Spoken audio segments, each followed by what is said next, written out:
Camilla had always known that her place in the world was precarious. For years, she had walked the gilded halls of the royal palace, a woman who existed in the shadows of protocol and public opinion.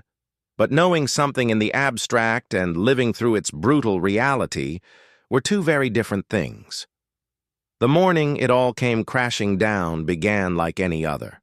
Sunlight streamed through the tall, elegant windows of her private apartment, and casting long rectangles of light across the polished oak floors. She could hear the faint, distant sounds of the palace waking up, the muffled footsteps of staff in the corridors, the quiet clink of breakfast carts being prepared. It was a symphony of order and tradition she had grown accustomed to over the years. Her husband, Edward, had been gone since dawn, attending to matters she was no longer privy to. Her two children, Amelia and Thomas, were with their tutors. The silence in her rooms was a familiar comfort, a brief pocket of peace before the day's engagements began. She was seated at her writing desk, reviewing a list of charity commitments, when the knock came. It was not the gentle, respectful rap of her personal secretary, but a firm, official thud that seemed to echo with finality. Before she could even utter, "Come in," the heavy door swung open. Standing on the threshold was a man she recognized but did not know personally, the Lord Chamberlain's senior undersecretary, a man named Hawthorne.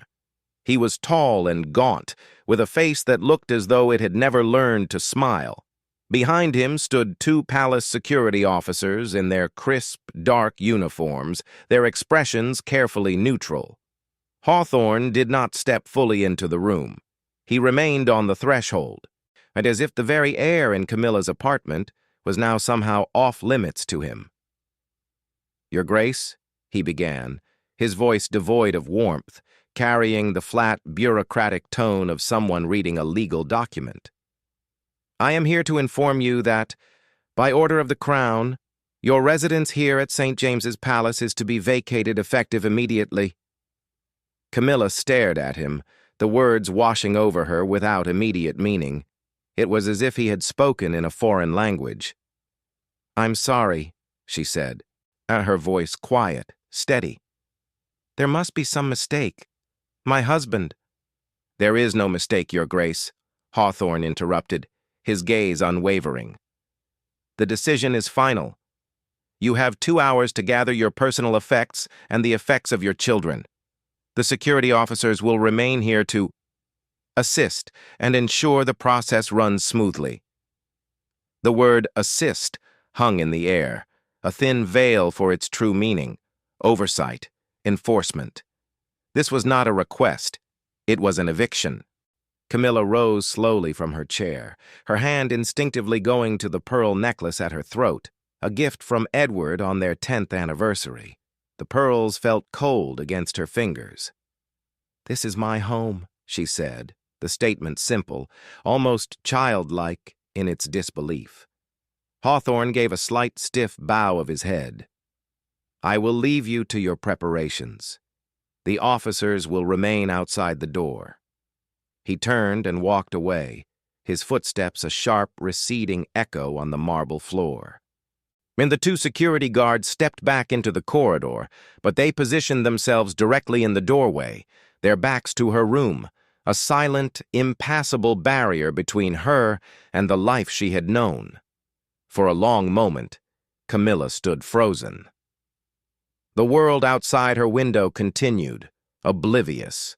A bird sang in the palace gardens, the sun kept shining, but inside the axis of her universe had shifted. Home. The word had always meant this place, the creak of a particular floorboard in the hall, and the way the light hit the portrait of Edward's grandmother in the drawing room, the secret nook in the library where the children liked to hide. Now it was being reduced to a collection of personal effects to be sorted in 120 minutes. The first wave of shock began to recede, replaced by a cold, surging tide of panic. The children. Dear God, the children. They would be finishing their lessons soon. How was she supposed to tell them? How do you explain to an 11-year-old boy and a 9-year-old girl that they can never go back to their bedrooms? that they can never play in the garden again. The thought was a physical blow, stealing the breath from her lungs. She moved then, not with purpose, but on autopilot. She walked to Amelia's room first. It was a soft, pretty space, decorated in pale yellows and whites. A half-finished watercolor painting sat on her easel by the window. A favorite stuffed rabbit was tucked into her pillow. Camilla picked up the rabbit, holding it to her face. It smelled of lavender and little girl. A sob caught in her throat, but she forced it down. There was no time. She had 2 hours. She moved to Thomas's room, with its model ships and stacks of history books. She grabbed a worn leather satchel from his desk and began to fill it blindly. A framed photograph of the 3 of them at the beach. A small wooden boat he had carved with his father, by his favorite jumper. She moved back to her own room, pulling a large traveling case from the back of her wardrobe. Clothes were thrown in haphazardly, carelessly, a silk blouse here, a pair of shoes there. It was chaos, a frantic, desperate scramble to capture fragments of a life that was being dismantled piece by piece. The security officers remained a constant, silent presence. Every time she passed the open door, she saw their broad, uniformed backs. They were not there to protect her. They were there to ensure she did not take anything that wasn't hers. The crown jewels, the state gifts, the heirlooms that belonged to the lineage, not to her family. Her hands trembled as she packed. What was hers? What could she claim? Her jewelry, yes, most of it. Personal letters, the children's things, everything else, the paintings on the walls, the antique furniture, the exquisite rugs, all of it belonged to an institution that was now casting her out. An hour passed, then another, and the 2-hour mark approached with terrifying speed. The chaos in the rooms reflected the chaos in her soul. Bags and cases were strewn about, half-packed and overflowing. She was in the middle of the floor, surrounded by a sea of belongings, when she heard the voices, the clear, high-pitched sound of her children in the corridor. They were coming back from their lessons. One of the security guards shifted, his body language changing subtly as he prepared to intercept them. Panic, pure and primal, seized Camilla. She scrambled to her feet, her heart hammering against her ribs. "No!" she cried out, the word sharp and desperate. She ran to the door, pushing past the guard just as Amelia and Thomas rounded the corner, their tutor a few steps behind. The children stopped dead at the sight, the 2 large, stern men in uniform standing by their mother's door. Their mother, standing in the doorway, her face pale, her eyes red-rimmed, and her usually immaculate appearance in complete disarray. "Mummy?" Amelia's voice was small, uncertain. "What's happening? Who are those men?" Camilla looked at their faces, so young, so trusting, so utterly unprepared for the cruelty of the world that was about to be unleashed upon them. She knelt down, opening her arms. They came to her instinctively, and she held them tight, burying her face in their hair. For a second, she could pretend. She could pretend they were just having a bad day, and that this was all a terrible misunderstanding. "It's okay, my darlings," she whispered, her voice thick with unshed tears. "It's going to be okay." But the lie tasted like ash in her mouth.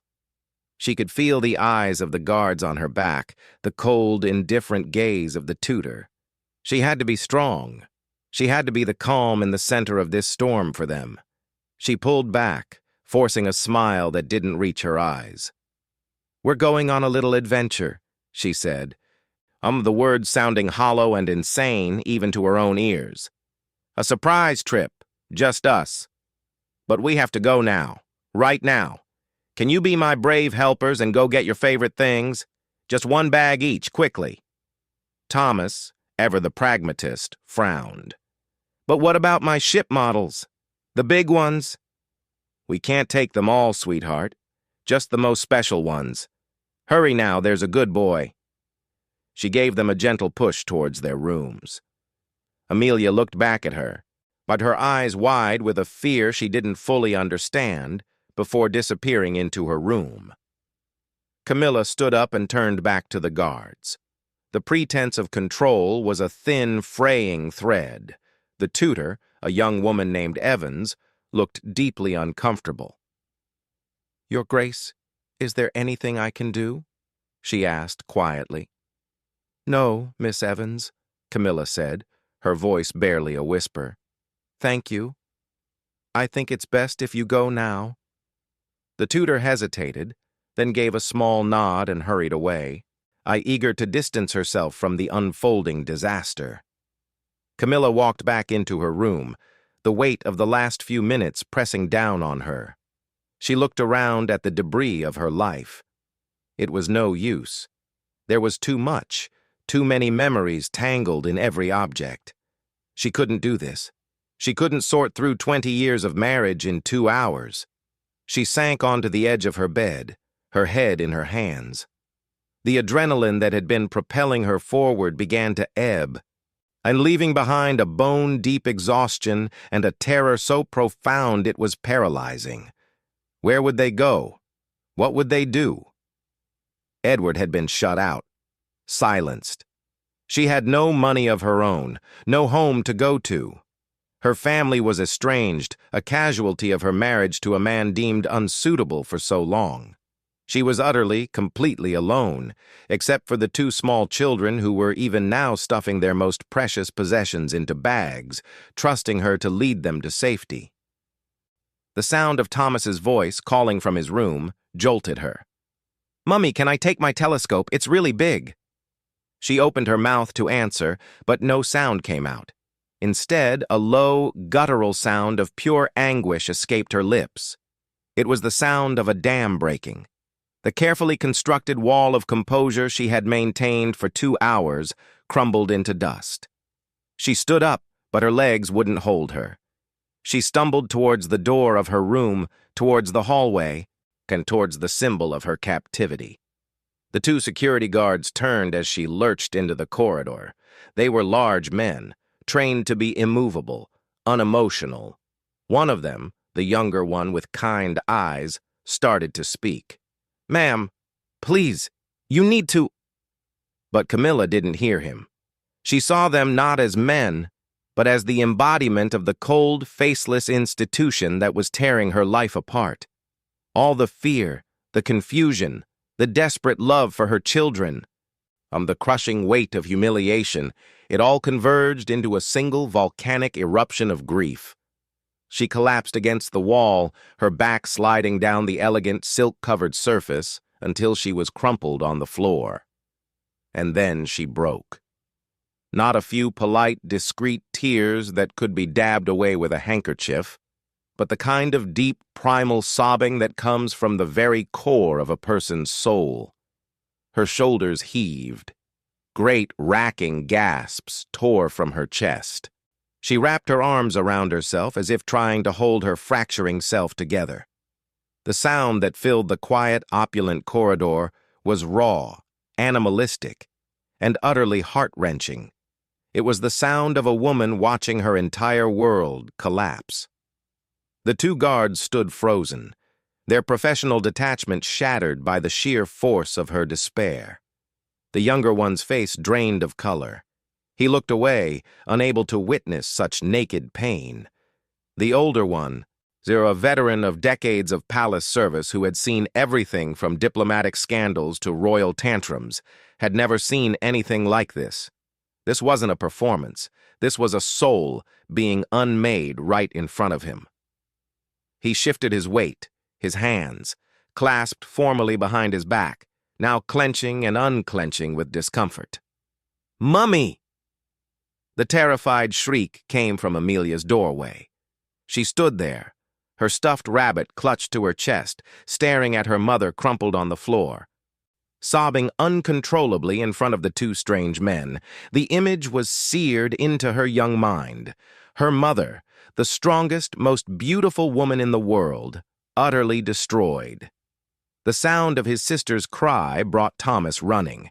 He stopped short, his face a mask of confusion and fear. "What did you do to her?" he demanded, his small voice fierce as he glared up at the security guards, his fists clenched at his sides. He was ready to defend his mother against these giants. And the older guard finally found his voice, though it was stripped of all its official authority. "We didn't do anything, son. He trailed off, at a complete loss. Camilla heard her children's voices through the red fog of her grief. It was like a lifeline thrown to a drowning woman. She tried to get up, to go to them, to shield them from this final horrifying image of their mother's weakness, but her body wouldn't cooperate. She just sat there, tears and mascara streaming down her face, her entire body trembling. The younger guard, the one with the kind eyes, made a decision. He stepped away from his post, ignoring the sharp warning look from his senior. He knelt down, not too close but enough to be at her level. "Your Grace," he said, his voice soft, meant only for her. "Your children need you.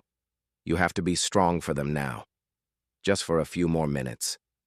His words, simple and human, pierced through the chaos.